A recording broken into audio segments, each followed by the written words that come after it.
RS is having problems with committee assistance and providing any assistance outside of answering telephones in offices right now. Can you hear us now? All right. Yes, Madam Chair, we can. I don't know if you had done anything in the meeting prior to now, but if you did, you might repeat those for the interests of open meetings and public access.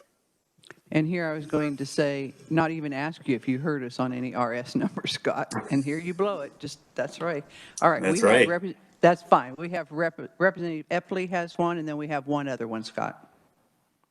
Go ahead, Representative Epley. Thank you, Madam Chair. So second time around, and Scott, it's not like a big surprise to you, but it's RS 210809. It's an EMS bill that was brought to me by the EMS board for medical directors of those said EMS boards to have oversight of their protocols. And that was brought to us by the EMS board, I believe you said. I did. Thank yes. you. You got it, Scott? All right, the next one we have is Tara with the Hospital Association. Hi, Madam Chair. Appear before you on behalf of the Kansas Hospital Association. I am Tara Mays.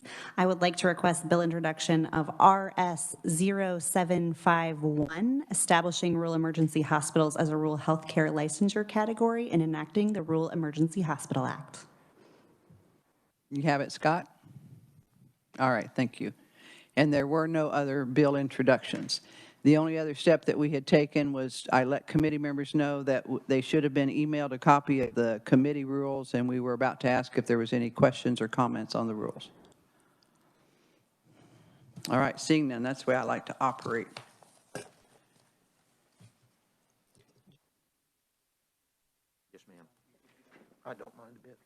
All right, committee, we're going to have, we have a group of folks here today that we have to present and update to the legislature the K-12 mental health pilot program that we've successfully had in our schools. I believe this is actually year 4 on it.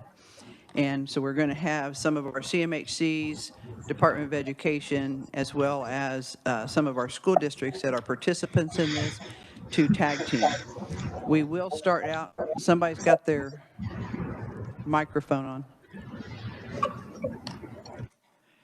Please make sure that you're muted so we don't get any background noise. And so the first person that we have up with us today will be Kyle Kessler with the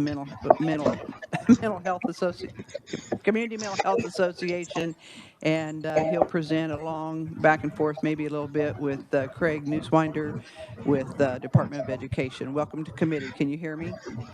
I can, Madam Chairwoman. Can you hear me? Yes. Excellent. Thank you, Madam Chair, members of the committee. I am Kyle Kessler, Executive Director at the Association of Community Mental Health Centers of Kansas. For those of you who are not familiar with us, we represent all licensed 26 community mental health centers around the state. So whether you're in Liberal, Kansas or Leawood, Kansas, you should have access to community mental health center services. And we appreciate the opportunity to appear here this afternoon to present on the School Mental Health Intervention Program. It's got a few different names. School Mental Health Pilot's another one. And as the chairwoman said, this was started about 4 years ago in the 2018 legislative session with a proviso that enjoyed a wide array of bipartisan support. So I think that helped us develop the nuts and bolts of the program and have conversations across the state. And it was started in 6 community mental health centers with 9 school districts, and has grown to 56 school districts and 17 community mental health centers. And you'll hear something from rural frontier parts of the state, just like the urban parts of the state this afternoon.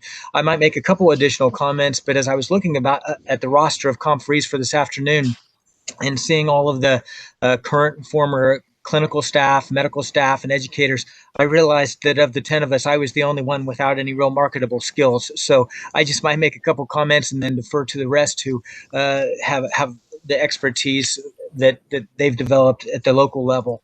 But simply stated, this program helps teachers to focus on teaching and helps connect behavioral health providers with families and kids who might need services and treatment.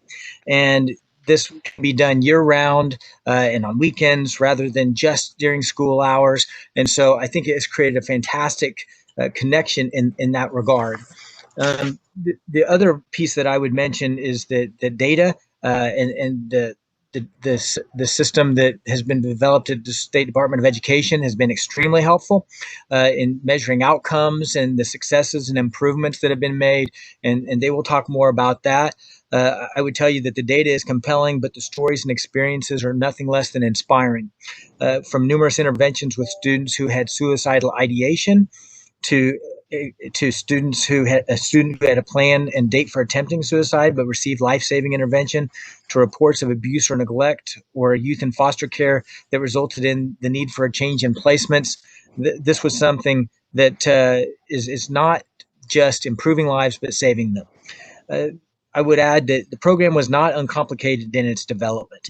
I think that the work that was done with the memorandums of understanding on things like HIPAA, which is the healthcare privacy legislation, and FERPA, which is the educational privacy piece, the memorandums of understanding and access to appropriate information that was done, I think has been a win right there. So we've learned a lot by working together, and I will conclude my comments there, but stand for questions at the appropriate time after everyone has spoken, if that's all right, Madam Chair.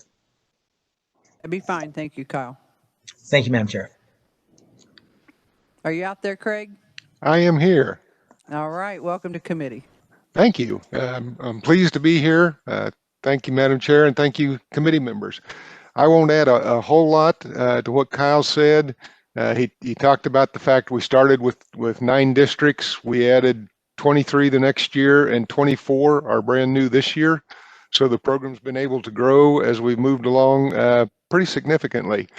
And I know we had some complications getting some information to the committee, Madam Chair. You might, if you did not receive from us a couple of documents, one that lists all the districts and they're color coded so you can tell who was a pilot, who came in year 2 and who's here in year 3, along with the dollar amounts that were provided. The way the program works, districts apply. There's a process they go through to apply to the State Department of Education. The state board approves those applications, and we then provide, the legislature provides state aid of 75% of a school liaison's salary. And the liaison's purpose is very similar to what it sounds like. They make the arrangements between the student, the family, the school, and the mental health center, and keep things coordinated in that fashion. And the legislature pays 75% of that salary, and then the additional 25% of that expense is sent to the school districts as payment to the community mental health center for the services that they're providing. The other document that you will receive, if you don't have already, is a report that the school districts file twice a year with us. And so you have the most recent report, which would cover July 1 of 2020 through December 20th of 2020. And it just tells you by district how many were referred for services, what was the total number of students served, and then in selected areas that were identified early to start with, what kind of improvement have we seen per student in the student population that's being served. And one thing I would clarify on that, for instance, state total, you'll see improved attendance of 1,086 students. If there's a student in the program for whom attendance is not a problem, we don't look at them, schools don't look at them and don't count them as improved in attendance or not. If they're already improving well, then we're going to work on other areas if that's never been an issue. So 1,086 students improving is not 1,086 out of the total that are participating in the program. It's only out of those who have had some issues with attendance in the past. And that's a brief look at the nuts and bolts, which is kind of our side of the issue. The other thing I would add, I would echo what Kyle said. It was not particularly a simple program to get up and running. There's a number of agencies involved, as well as the legislature.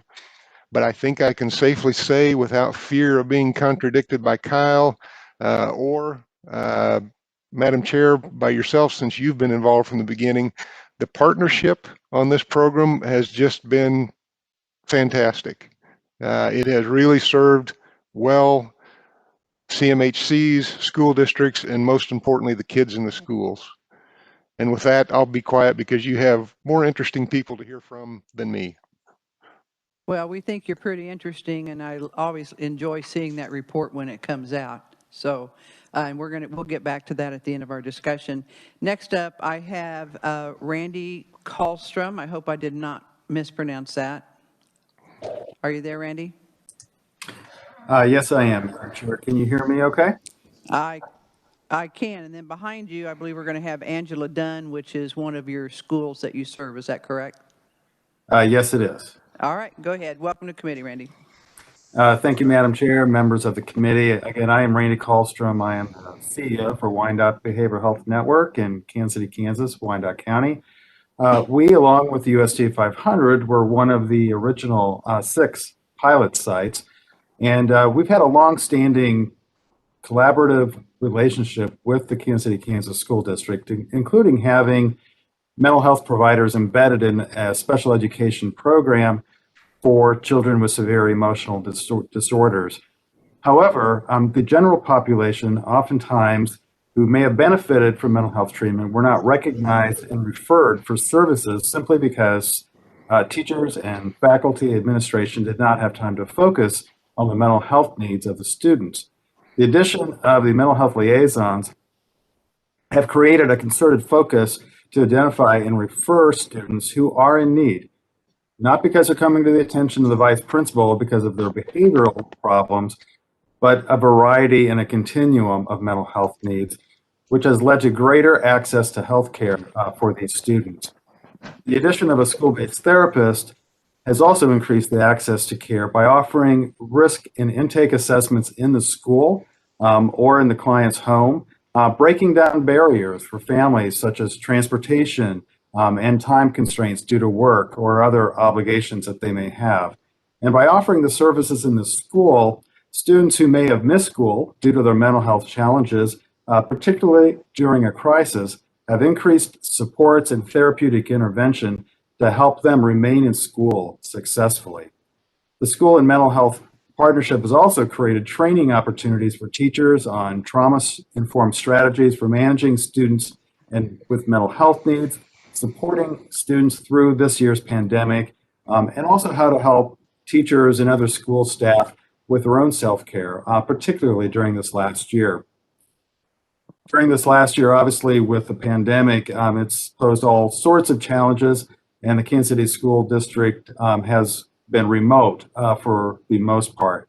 But yet, from August through December, we have served 229 students from the USD 500 from the 13 pilot sites through this program. Give you a couple success stories. One of the mental health liaisons worked to set up a Zoom room for students who were attending in person. And one particular middle school student frequented the counselor's office last year due to suicidal ideation. This year, the liaison and our therapist were able to provide services either directly outside on warmer days or in the Zoom rooms. So the child was able to speak with the crisis clinician at the time when they might have had intrusive thoughts of suicide during the school day, which allowed them to remain in school and mitigated their risk for crisis. Also, a high school student who was partially homeless at times, precariously housed at best, was working with the mental health liaison from the school district, working with our staff and our case manager to help them keep housed. But during that time when they were homeless, being able to provide those services in the school, keep them connected not only to the school, but also to the mental health services and continuing to receive those services. Also this last year, in partnership between our staff and the school liaisons, we were able to launch a parent support group through Zoom, not just to the families who are engaged in services, but also to any of the families who are having children in the school district. So in summary, the program has really boosted our partnership with the school district. It's increased access to healthcare for students and provided great opportunities for collaboration now, but also relationships for collaboration down the road. And with that, I would stand for questions now or later. Otherwise, thank you for the opportunity to be here with you today. Thank you, Randy. We're going to take questions after we get through each of our presentations. Next, I have Angela Dunn with the KCK School District. Good Welcome afternoon, to the committee, Madam. Angela. Thank you. Thank you. Good afternoon, Madam Chair and distinguished committee members. Thank you for the opportunity to share some updates with you today. Kansas City, Kansas Public Schools is in their third year of receiving funding and participating in this program. We started with 14 positions in our first year and then grew 2 positions each additional year afterwards, with 18 positions in our school district funded by this program this year. At the same time, our Board of Education has funded some additional positions so that we have at least 1, if not 2, master's level social workers in each of our schools. As Angela, Mr. Hall, yes, Angela, ma'am. I'm going to interrupt you just a moment, because when you talk about those new positions, that means 18 buildings in your district.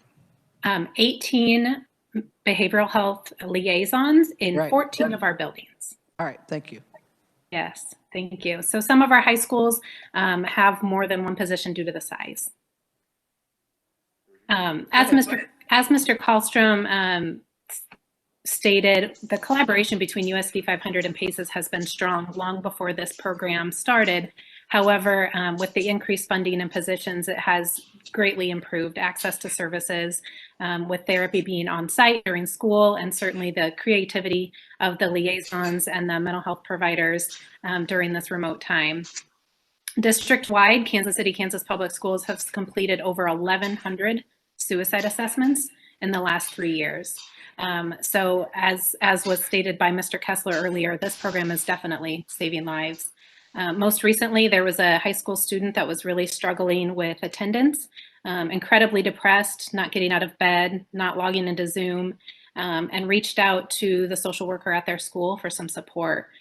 She was very worried about suicidal ideation and quickly contacted the crisis clinic at PACES, who was able to intervene and do a crisis assessment to get that student somewhere where they could be safe.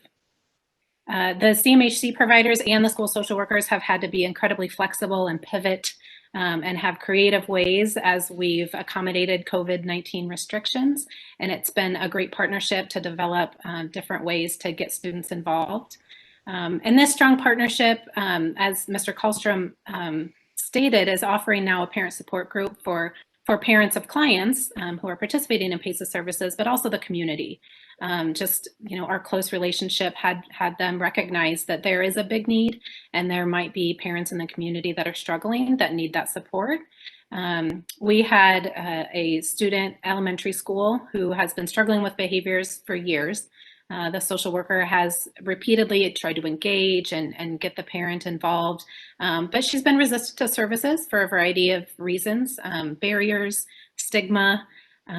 But this year, because of that relationship over the last couple years, she was able to connect the parent with the therapist from the Community Mental Health Center, and that student is now receiving services. Their attendance has improved, their grades have improved, and most importantly for mom, since the student has been learning virtually, the student's behaviors have improved. So I have so many wonderful examples just like that, but I know that my colleagues in other school districts have some things to share too.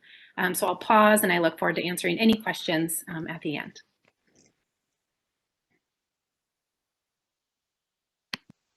Good. Thank you, Angela. Next, we have Carrie Nation with Horizons CMHC. Welcome to committee, Carrie.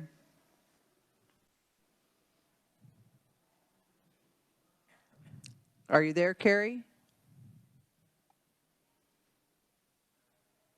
I've got to unmute, I guess. I'm sorry about that. Can you hear me now? Oh, all right. Yes, we hear you. Thank you. Thank you, Madam Chair and members of the committee, for the opportunity to speak today. My name is Carrie Nation, and I'm a clinical social worker at Horizons Mental Health Center. I have been here 20 years, and I'm currently the director of our satellite offices, so we're pretty rural. Those satellite offices are in Pratt, Harper, Kingman, and Barber counties. And Barber County is still considered a frontier county. So we've got a little bit different population. But today I'm speaking mostly about our relationship with Skyline Schools, which is a school located west of Pratt. This is our second year working with Skyline in this program. And overall, it's been going very well. We're having much success meeting the needs. We're serving a lot of kids at Skyline. In the early phases, we had a little bit of difficulty getting parents engaged or keeping parents engaged. After the intake, we do require to meet with them every 90 days to update treatment plans and services. So we faced that challenge, especially in the first year. And then we also had challenges kind of navigating how much time was going to be needed and how successful was it going to be, and giving therapists availability to do more services. But this year, I think we've improved a lot of that with ongoing communication between myself and the liaison and the therapist assigned to the Skyline Schools. We've also been able to utilize Zoom due to COVID to help engage parents in ongoing services. And in a rural setting, it's been really helpful to utilize Zoom because we can have possibly the therapist and the child at school, but the parent might be at work, and they're able to do that without having to take off and come to that meeting. So that's been great. Some benefits that we've shown with the program at the school, like I was mentioning, it's less time away from parents from working. Living in the rural communities, a lot of our families live 20 to 30 miles away from the mental health center. Having to take off half a day to come to an hour appointment is a real challenge for our families. It's also less time away from school for the students. Instead of being gone an hour or two, possibly, they're just gone for that 30-minute or an hour and then right back to class. And we're able to pull them at appropriate times, depending on what classes they shouldn't miss or can't miss. We've had very good communication between the school staff and Horizon staff, and ongoing access to crisis services. Again, living in the rural community, that can be a challenge to meet those needs. And so we've been able to increase that by our presence in the school with the kids. Some outcomes since the program started, and Sarah's going to talk next and she'll have more on that, is we've seen a decrease in expulsions and suspensions, increase in attendance and engagement, and increase in school performance. We feel like this is a great fit with us, with Skyline, and our Horizons is also in the program with 7 other school districts in our catchment area. So we're able to offer timely, thorough services, including med management, therapy, community-based, and crisis services. Our staff are acquainted with the rural communities and how to access services because it is more of a challenge and there are less resources at times for us. I did mention utilization of telehealth since COVID has started, has made it a little bit easier. We can utilize Zoom to get quicker intakes. We do some intakes at the school, but we're also able to utilize Zoom if the student's at the school and we can get them in quicker with a clinician at the office. We will do that. So we've gotten real creative on how to get them in faster. Skyline has not gone remote during the pandemic, so we haven't had that challenge with us yet. And they've always allowed us and welcomed us and continued to let us come in even during COVID to serve the students. And that was kind of what I had. All right, thank you very much, Carrie. Next I have Sarah Lewton with Skyline School District. I hope I pronounced that correctly, Sarah. Yes. Chairman Landwehr, the committee, thank you for the opportunity to provide testimony to the committee today. As you mentioned, my name is Sarah.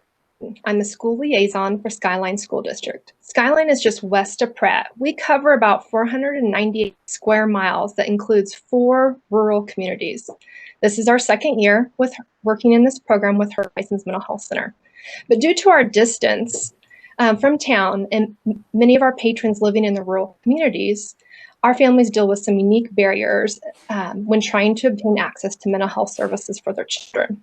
Our families are farmers, ranchers, and many live in town. I would like to share a story about one Skyline family. This past month, we had a single parent family who lives quite away from town.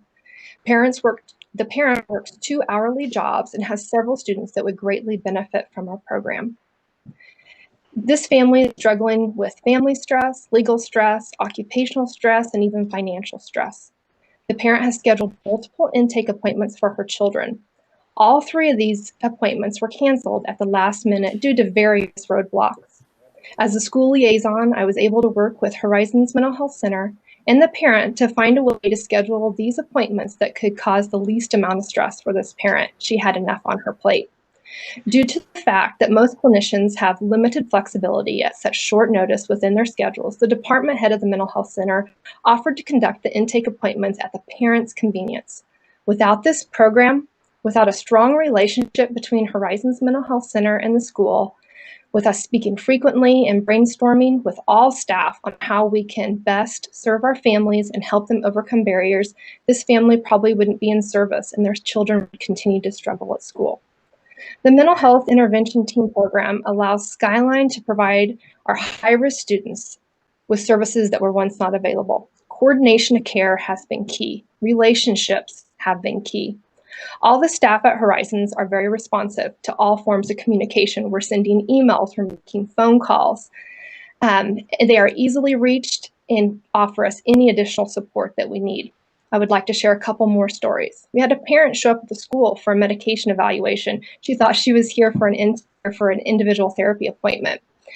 We were able to call. It wasn't our designated day, so we knew it wasn't a therapy appointment. So we were able to call the front office and problem solve what can we do for this family so that they could have their appointment. We were able to find a location, a private location in the rural school district. Finding space is hard. We were able to find them a location and a computer so that they could have their medication appointment, and this was done by telehealth.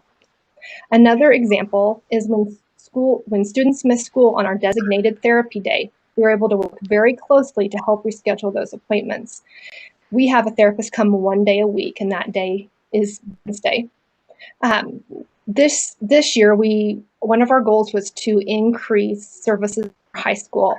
Last year, we served a lot in the middle school and elementary school. I forgot to mention earlier that Skyline is pre-K through 12th grade, all on one campus.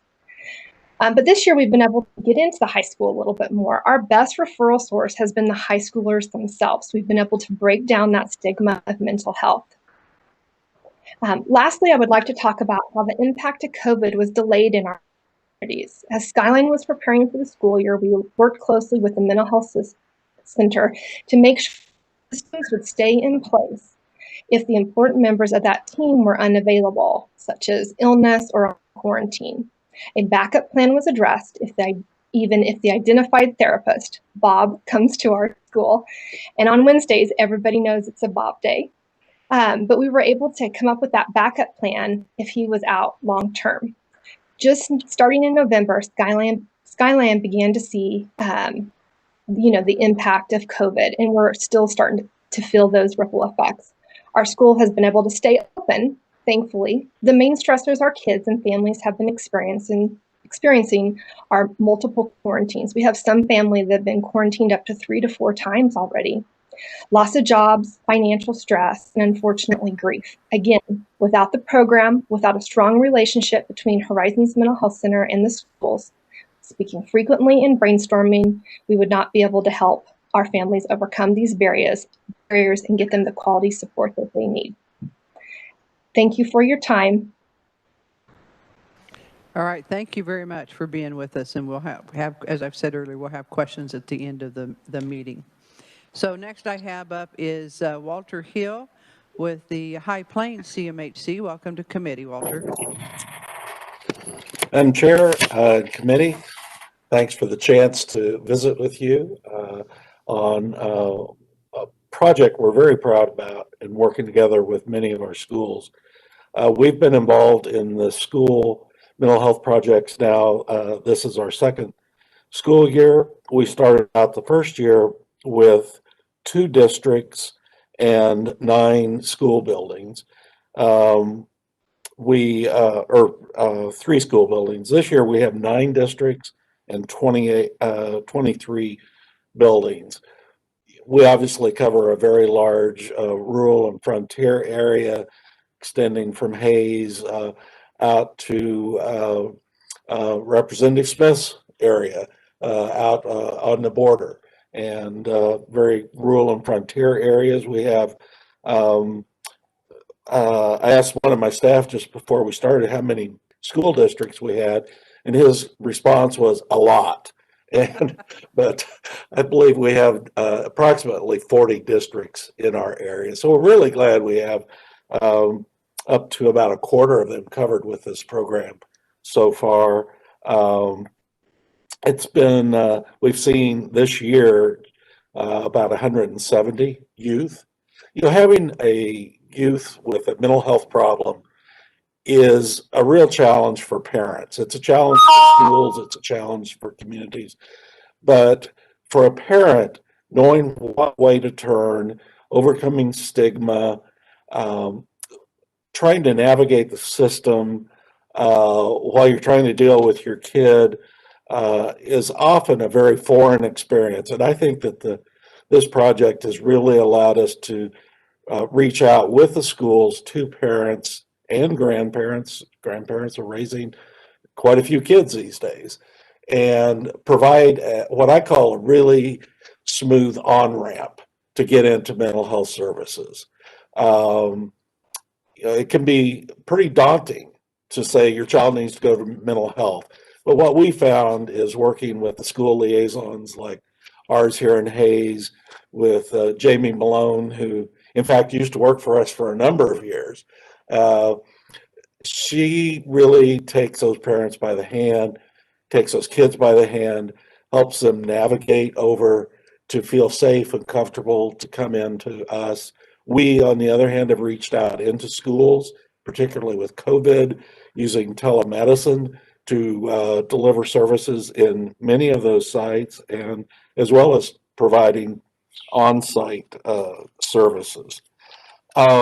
Something that we have noticed is, as this project has grown, many of the other school districts in our area are very interested in jumping on board, be it through this funding mechanism or finding other funding mechanisms to replicate what has been what they see as very successful in their peer school districts throughout the area. I want to, in my written comments, I provided several stories from families. One just really touched my heart today, a 12-year-old boy being raised by his grandparents. He was aggressive at school. The school liaison helped educate the grandparents about coming in, getting that youth into mental health services. The services were provided on site at the school, and the grandparents were much better able to agree to that. We were able to get the youth referred for some mental health medication services here at High Plains. And the grandmother's comment was, "This is so helpful to our family. We're talking a lot more with the school, and we have a lot better idea of what's going on." This young man has been able to remain living with his grandparents, making progress, and likely, in my estimation, probably would have been placed out of home or in a much more restrictive school setting like our West Side setting. We're just very appreciative of working with all of our school districts and the funding that has come along. I think that the program has great merit, and we find it is effective in a variety of schools with different kinds of population densities in our areas, from Hayes out to some less populous areas. That's a quick summary. Be glad to answer questions at an appropriate time. Thank you, Walter. I appreciate that. Next, we have Jamie Malone with the Hayes School District. Welcome to committee, Jamie. Thank you. Good afternoon, Madam Chair, committee members. I do appreciate the opportunity to share the success of our program with you today. My name is Jamie Malone. I am a psychiatric nurse practitioner. As Mr. Hill said, I worked at High Plains Mental Health Center for a number of years, 26 of those years. So the fit seemed to be really nice when I came to the school district as the middle school liaison. This is our second year here at the middle school at USD 489 Hayes. We did receive funds to be able to expand our program this year in our second year with a full-time second liaison at Hayes High School. It is our hope to be able to further expand our program next year. We'd like to put school liaisons into our elementary school buildings and work that program up, start at the ground level there with the elementary schools and then build up like we've done at the middle school and now the high school. High Plains is our partnering mental health center. We both agree with the mission of the MHIT project that delivering mental health services in partnership with the local community mental health center was truly the best way to go. There are truly not enough resources to duplicate the mental health system inside a school district. So it's a great fit. We have addressed barriers by putting this program in place, and that's what I wanted to speak to today. I know you've heard it referenced a number of times already this afternoon, so I'll be quick here. But there were 4 or 5 barriers that we've addressed. Awareness, competing priorities, transportation, school absences, and communication. We've addressed the awareness issue by literally contacting parents with concerns about their children and saying, look, this is what we're seeing at school, and this is the wonderful program that we have here on site in the school. It's a school-based program. Let us tell you about it. And they've been interested, and they've come in and they've engaged with us to get their children into services here at the middle school and the high school. And I know some of their siblings have even joined services at the mental health center once their middle school child was in services here. But that awareness is something that we have fought with for a number of years. In fact, we used to refer to High Plains being the best kept secret in Northwest Kansas, and we're getting the word out. We also have reduced the barrier to competing priorities. You've heard about parents having work schedules and other responsibilities that they must attend to, and they're not able to pick their child up at school, take them to the mental health center for their mental health services, and then return them to school, or at least in an ideal world, the parents would return the student to the school to finish the rest of the school day. With our on-site school-based services, these competing priorities has not been an issue. And other parents find transportation as or reliable transportation rather, as a barrier to services. We have kids arriving at school each day through carpools and through the busing system, but their parents don't have the reliable transportation to pick them up, again, take them to the mental health center for services throughout the day, and then return them to the school. And we've been able to surmount this barrier of transportation with our on-site school-based services. We have therapy services, which includes individual and family therapy. And we have case management type services provided by recovery specialists as they work with kids in recovering with their services, recovering with their mental illness rather. We have the therapist available 16 hours a week. And then we have the recovery specialist, case manager type people available all throughout the week. Or the therapist 2 days per week, I'm sorry, and then the therapist the recovery specialist many days throughout the week. We work with their schedule, and then so that would be a barrier that we've surmounted too, and that's school absences. We know that kids are going to miss school for a number of different reasons, whether it be doctor's appointments, dentist appointments, family funerals, family illness. Some of that is simply unavoidable. But with the use of the on-site school-based services, kids do not have to leave the building to receive their services. And so they go back to class now. They don't have to come back to school after their appointment. They merely go back to class. And what we have been able to do with my coordinating liaison activities is select which class the child is going to miss for their mental health services. So we do not use math, science, social studies, and language arts classes for mental health services. We simply avoid those. We've taken a strong position that the children, the students need that academic core preparation, and those classes should not be missed. So with the scheduling capabilities and the flexibility of our therapists and recovery specialists, we are able to look at the elective classes to deliver our services. That includes the homeroom class, PE, weightlifting, band, orchestra, vocal, sometimes art, yearbook, communication classes. Those classes in which we are not interrupting their core education are the classes that are used for our mental health services here, delivered by High Plains staff at our 2 schools. We just think that that's the beauty and actually the selling point for many parents as to our scheduling flexibility. They appreciate knowing that their child is not going to be missing science, whereas if they were to make an appointment at the mental health center, it would be at 9 o'clock, 10 o'clock, or 11 o'clock, and the child would just miss whichever classes occurred during that time. We can use our homeroom from 9:20 to 9:55 for a 30 or 35-minute session, and the child's not missing core academic classes. Communication is a barrier that really was not a problem with High Plains. We have enjoyed a solid collaborative relationship with High Plains for many, many years. Mr. Hill referred to the West Side School. That is a collaboration between USD 489 and High Plains that's been in existence for almost 25 years, I believe. It's an alternative school where the school district provides its teaching staff and the mental health center provide the mental health services during the school day, throughout the school day. That's an agreement, that's an arrangement that's in place for those kids that are at risk for out-of-home placement.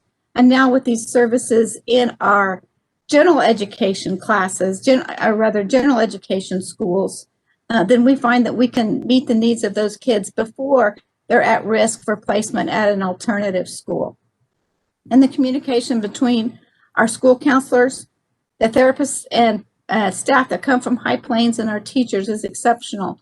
We're all emailing each other or phoning each other with changes that have occurred throughout the school day. And High Plains has certainly risen to the cause with the COVID-19 pandemic. Immediately, they were providing services by telehealth to our school students. Even during the statewide shutdown, when everybody was at home, High Plains Mental Health Center staff were providing telehealth services to our students, again, arranged by the school liaisons around their elective classes. We're really appreciative of that flexibility. If we find out tomorrow morning the child's going to be quarantined for 10 days and they're scheduled to see the therapist or the case manager, it's just a simple phone call or email to say, they're at home, can you Zoom with them at home? And the answer has always been yes, absolutely. We're Zooming anyway, we'll Zoom from home. So it's that flexibility with High Plains that we really enjoy. We've really reduced the barriers and we appreciate this grant. And we really hope to be able to expand into the coming years. We do appreciate the ease of which the grant application can be completed. And we do appreciate the ease in which the reports are submitted twice a year.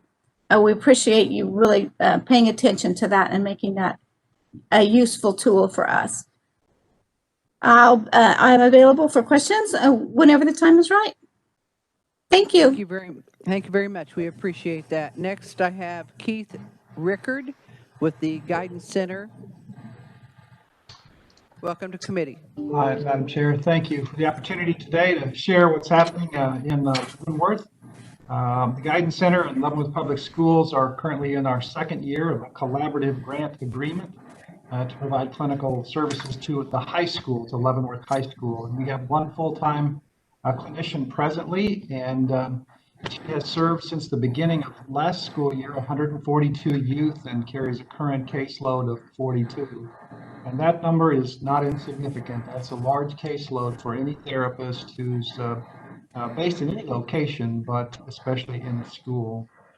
I think I can share the program successes. Some of them are very similar to what you've heard from other conferees here today. We are seeing decreased expulsions and suspensions and improved school performance and engagement as a result of our program. We see an increased engagement and investment between teachers and students as well. There's because of the mediation efforts of our consultant therapist, it's resulted in teachers becoming increasingly attuned to the student needs and seeking ways to provide support. And students are reaching out and connecting with teachers that they might previously had conflictual relationships, and we see that as a huge win-win. Throughout the school district, there are increased conversations about mental health itself. This program has brought awareness to the adults in the building of the students' challenges and the unique challenges of the Leavenworth community. There's more education on the impact, too, of mental health functioning within schools. We spend a lot of time talking about trauma-informed care and how that affects a student and how that translates to teaching. Teachers and administrators are increasingly curious about alternatives to punishment for what historically has just been identified as bad behavior. We also see increased access to resources because of our mental health therapist, the liaison, and all of the case managers and others working within the Guidance Center. There's greater awareness of what services are available to students. So it's not just us referring them, but administrators and teachers throughout the district are doing the same thing. And this has brought about increased access to mental health care. And you've heard said before the concept of needing transportation, the time it takes to bring someone from school to a mental health setting is time consuming. It is a barrier, and that's broken down with this specific program. I think, too, that our parents of our kids involved in treatment feel like they have a closer association with their therapist via email or Zoom meetings. So we're not just meeting with the students themselves, but certainly engaging families in that process as well. You know, I think, too, we have, because of our close connection with all of the services here at the Guidance Center, we have a direct link for wraparound services. Our clinician at the high school can identify other needs and can refer them for med management, for case management, psychosocial programming, for our summer program for youth. And so that's an additional benefit of us having someone in the school system. And so just like others have shared anecdotal stories, true stories, I'd like to share one here as well. We've been seeing a student with oppositional defiant disorder who was raised in an abusive environment around substance abuse and other significant traumas in the home. She struggled with fighting with peers, acting out in class, failing classes, substance abuse themselves, and running away, and have regular contact with the police. But since working with the family and the student in therapy, no police contacts have been made since that time. And the family has become more supportive of their family member, and the family is more stable. The client no longer is running away, even though several months ago she suffered the additional insult of being sexually assaulted. But during that time, because she continued in therapy, she now boasts straight A's. While she struggled with that trauma, she also reports feeling stronger and more resilient as a result of her learning new skills of ways to manage her emotions and interactions with other people. So it's really just been a tremendous benefit. Those are the kinds of stories that all of us want to hear when we acknowledge the importance of these kinds of services. Our programs, though, are not without need. Obviously, one clinician in a high school of this size, we clearly could use another clinician. And Leavenworth is just one of about 15 school districts in my catchment area. So we obviously need to expand to other areas, and we're having conversations about ways to do that. But a second barrier, which I think is significant, and I think the legislature needs to understand, is that while the grant pays for 25% of our therapist expenses, the remaining amount was to be collected from third-party payers, including Medicaid and private insurance. And while Medicaid does pay, the private insurance carriers do not pay unless those clinicians have advanced credentials of either LSCSWs, PhDs, or PsyDs. So presently, our therapists can only collect third-party reimbursement from Medicaid and Blue Cross and Blue Shield of Kansas. And indeed, we are a military community, and we have seen a large population of our military family members and students coming to us for therapy. And last year, we wrote off $22,000 of TRICARE charges to this grant. And that's significant. And if the program is going to continue, we're going to have to find ways to cover our cost. The Blue Cross and Blue Shield of Kansas City, Aetna private plans, United Behavioral Health plans, private plans also require those advanced credentials. And I think the success of our program, the oversight that we have of it, proves that those are not necessary credentials for people that we hire. We'd like to hire those people, but there's a dearth of those providers in Kansas, and it's going to continue to be a difficulty. Because of COVID, we did access the Paycheck Protection Program, and we applied some of our therapist costs to the Paycheck Protection Program this last year, collected as much third-party reimbursement as we could, and still asked the school district to compensate us an additional $4,000, or we would have lost money on our school-based program this past year. So it's a great program. It needs to continue, but there are challenges ahead if some of these barriers are not addressed. And with that, I'll discontinue my thoughts, but to be happy to stand for questions later. Thank you, Keith. Next, I have Kim Knight with the Leavenworth School District. Hi, thank you, Madam Chair and distinguished committee members. I am Kim Knight. I'm one of the assistant principals actually at Leavenworth High School, so I'm a little bit of an oddity from my other school liaisons. But this program has meant the world to all of us. I can tell you that by saying it's a complete change of culture for us is an understatement.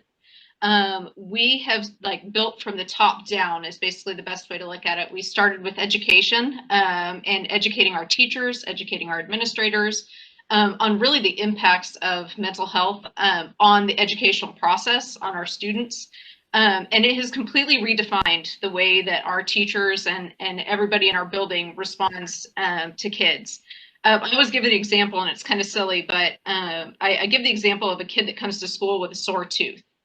So a kid comes to school with a sore tooth, and realistically, they can't concentrate on school because their tooth hurts. Now, is it the school's job to fix the tooth? Absolutely not. We're not dentists, okay? But what we know is that we can't educate them when they're in that state. And so if we look at them, if we look at mental health issues that our students struggle with, look at it similarly to that. What we realize is that if we can help prevent a child from struggling and being unable to concentrate, if we can provide these services for them, then ultimately we can get much more success out of them at school. So whether that be better attendance, better academic success, all of those are encompassed in that. So, you know, basically we go through our referral process, just like everybody else had mentioned. It's all about reducing those barriers and really simplifying the pathway to treatment for kids. Keith mentioned we have kids that have wraparound care now, have case managers, all kinds of services they have access to now. But one of the big things that we have noticed is this has significantly reduced our suspensions. So like I said, I'm an assistant principal, and I think it was Randy Callstrom that mentioned that maybe they're not behavior issues and that kind of stuff, but I see the behavior issues. I see them regularly. The kids that just are struggling on a regular basis in the classroom.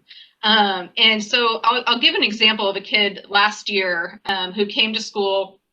I have suspended this student numerous times for the same behavior.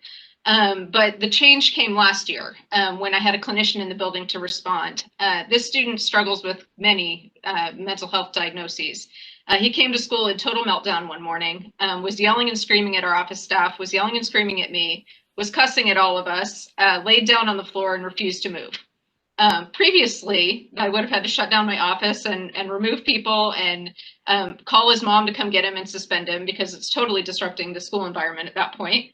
But last year, I went down the hall to Ruby, who is our clinician, and had her come with me, and she sat down on the floor next to him and talked to him for about 5 minutes, got him to stand up, got him to walk down to her office. He was in there for about 45 minutes.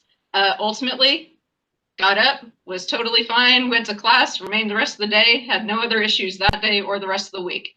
Now, I have seen that student plenty of times since then, and in all honesty, I've not had to suspend him once since we started with Ruby last October.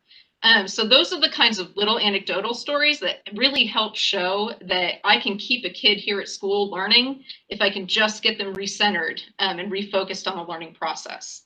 One other thing that I'll mention as far as that simplified pathway to treatment, we have her here now for a crisis situation. So I know a couple people have mentioned suicidal ideation, but we did have a senior last year who mentioned to a teacher at the end of the day one day, 3 o'clock came, school bell rang. He mentioned to a teacher, hey, I'm kind of struggling, I'm feeling kind of down. Teacher sat down with him, and through our education of the teacher, he understood kind of what questions to start asking to see really what was going on with the kid. He shared that he previously had been the victim of sexual assault and that he was really struggling with it, and he hadn't told his parents. After the teacher had talked to him, he expressed that he was there to help him. The student left. The teacher put in a request for the liaison, which was myself, to meet with that student immediately. The next morning at 8 a.m., I called the student in. I talked to him. He revealed that he was struggling with suicidal ideation. We did I did a very baseline suicide assessment, got him right down the hall to Ruby. She did a full suicide assessment, at which point he was referred to the hospital. What we came to realize was that morning he had stopped at Starbucks and bought a Starbucks coffee for his teacher as a thank you for talking to him, but also as a goodbye present and a thank you because he had already written a suicide letter and had it waiting at home for him to take his own life. So having that immediate impact of somebody who could go straight into services is just beyond priceless. The last thing I'll share with you, because I know time is of the essence, we did reach out directly to our students to ask them how they felt about the program. Because like I said, I have the luxury of working in a high school, and high school students can sometimes be very eloquent in what they say in regards to what they're going through and their feelings about things. So we sent out a very simple survey to those students that had received services from Ruby. And out of those students, 86% of them said that they were more successful in school now because of the services they were receiving. So again, that was 86% said they were more successful. So, and out of all of those, out of all of the students, again, we asked, do you feel that we should continue this program next year? And 100% said, absolutely, we should continue this program. I'll give you just a couple quotes from the students as far as what they said was more successful for them when they referenced being more successful in school. One said, I'm less anxious around people in class. One said, she makes me want to be here and do good on my schoolwork so I can have a better future. But my favorite and the one that honestly touched my heart the most was a kid that said, Miss Ruby has definitely helped me not only to stay in school, but to stay alive. That is the impact this program has had on our students here at Leavenworth. So I am finished with that. I am here for questions as well, but I also want to thank everybody, all the other liaisons and CMHC representatives for doing what you do for kids, because I don't get a chance to say that very often. So thank you. Kim, thank you very much. And I was hoping that not one of you would bring tears to my eyes, but those stories do. And I don't know what our number is today from the very beginning of this program, but every year we've had the opportunity to save lives. And, wish we could save all of them, but we don't necessarily get to do that. So thank you very much. Committee, are there questions? Representative Lynn? Thank you, Madam Chair. I think my questions are for Craig. I am wondering about the applications to the school districts. Given that many districts have multiple buildings, do they have to apply for each building specifically, or is the district able to decide which one they want to use? Thank you for the question. Yes, the district can decide which buildings are going to include in the program. And did I just freeze up? Well, we can hear you. We just can't see you. Thank you. Yes, I have to turn my video off or I freeze up occasionally. So I apologize for that. That's fine. You're good. As long as you can hear me, we're all right. The districts can decide which buildings would be best served in the program, and they apply one time as a district, regardless of how many buildings are included in their application. If I may, then how do they apply for additional ones? Is that part of the reports that they have to submit? We take new applications every year. So if they want to add buildings for the following year, that's the best time to do it. Now, I will tell you, particularly in our pilot year, since it was brand new to everybody involved, we did have a couple of districts change buildings over the course of the year. But that was a little different situation. During the pilot year, the legislation actually listed the district and the building. So that took a little extra maneuvering for them to be able to do that. And Craig, I'm going to tag on to that, and correct me if I'm wrong, but the number of school districts and school buildings that we can deal with in this program are subject to the appropriation by the legislature, correct? That is absolutely correct. So that's the limitation of the program. Representative Lynn, go ahead. Thank you. And then I was wondering if we could see maybe one of the completed reports that are submitted so we can see some of the actual data. Yes, we'll make sure you have that. Okay. Thank you, Madam Chair. Right. Committee, further questions? Is there anyone online? If we don't see you, you need to raise your hands up. Or just tell us you want to speak. Yeah, I think there's several things that make this program really unique, and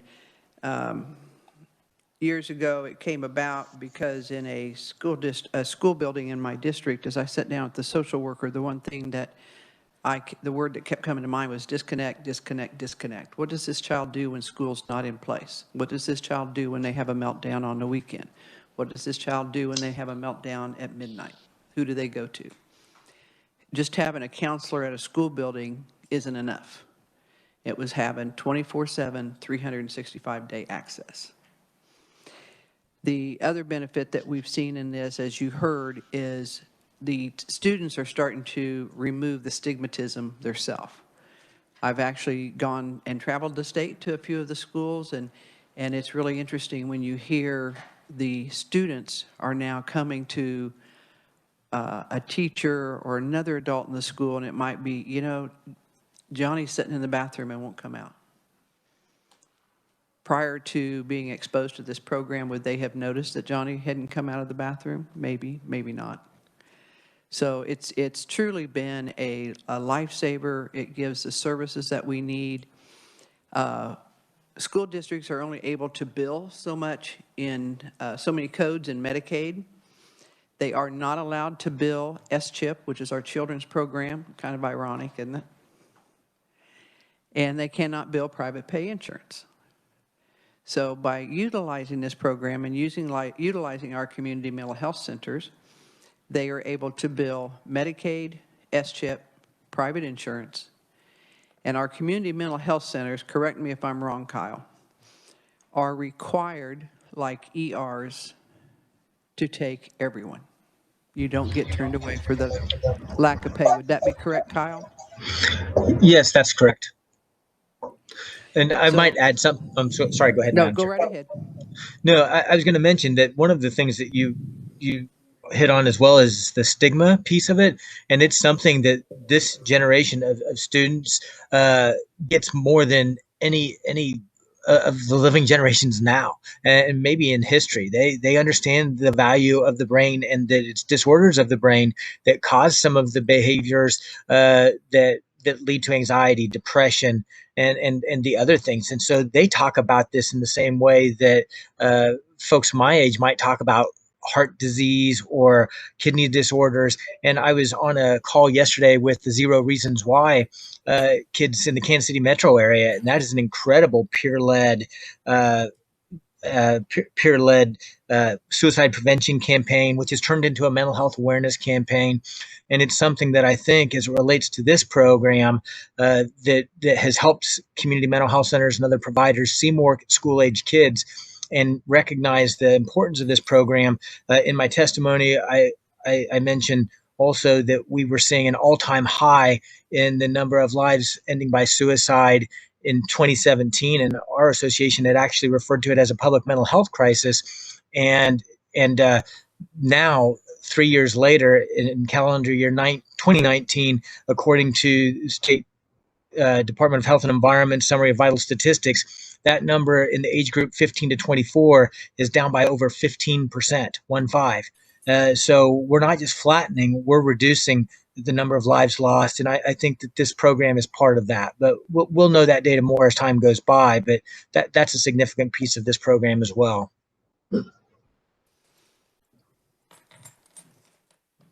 All right, committee, are there any other questions to this program? I think you'll notice too, Emil, or Representative Berquist, I'm sorry, I apologize. Thank you, Madam Chair. And I don't mind the names. For any of you, has there ever been a difficulty in, throughout this program, to be able to protect what we would know as HIPAA law protection of the identity of the kid that's involved? I can answer that. Thank you, committee member. This is Angela Dunn with Kansas City, Kansas Public Schools. That memorandum of understanding that we agree to at the beginning of this certainly helps with that. So having that agreement between the school district and the community mental health center to be able to talk about concerns, particularly when it pertains to safety, has been really important because it cuts down that lag time that we might have originally seen in getting students into services. So we can talk about that and talk freely in regards to the concerns and the safeties of the student. Thank you, ma'am, and thank you, Madam Chair. You bet. Well, and one of the things that was decided early on in order to address issues, especially, like in my area of Wichita, where kids are so much more mobile, so they may be on the east side, the west side, they change schools, is that the children are supposed to be identified by their school ID number. So that helps create some consistency in things. Did you have a question? No. But I just, a lot of people have a misunderstanding as to why the CMHCs were chosen for it. And it wasn't only the fact that they have the ability to cover the majority of the state, but they cannot refuse anyone for payment. It's also been a great asset, and this was touched on a little bit in conversation, is the true wraparound services for family members. And this became, an not thought about benefit when we started this was how important it is in a small town where everybody knows everybody's business. How nice it was for a parent to be able to go to a school building and get mental health services if they needed help. And sometimes it's not about mental health services. Maybe the student is struggling because mom and dad are struggling financially, whether it's with groceries, with a job, etc. Then the CMHC counselor is able to connect them with other, different benefits, different organizations to kind of help them out. And a lot of times then you remove the stresses and the issues that the student is having in school. So and this is just a tip of the iceberg. And I mean, it just gives me chills and goosebumps every time when I hear these stories. But the work that we're doing and the lives that we're saving on kids and the lives that we're improving, and that database is an online database.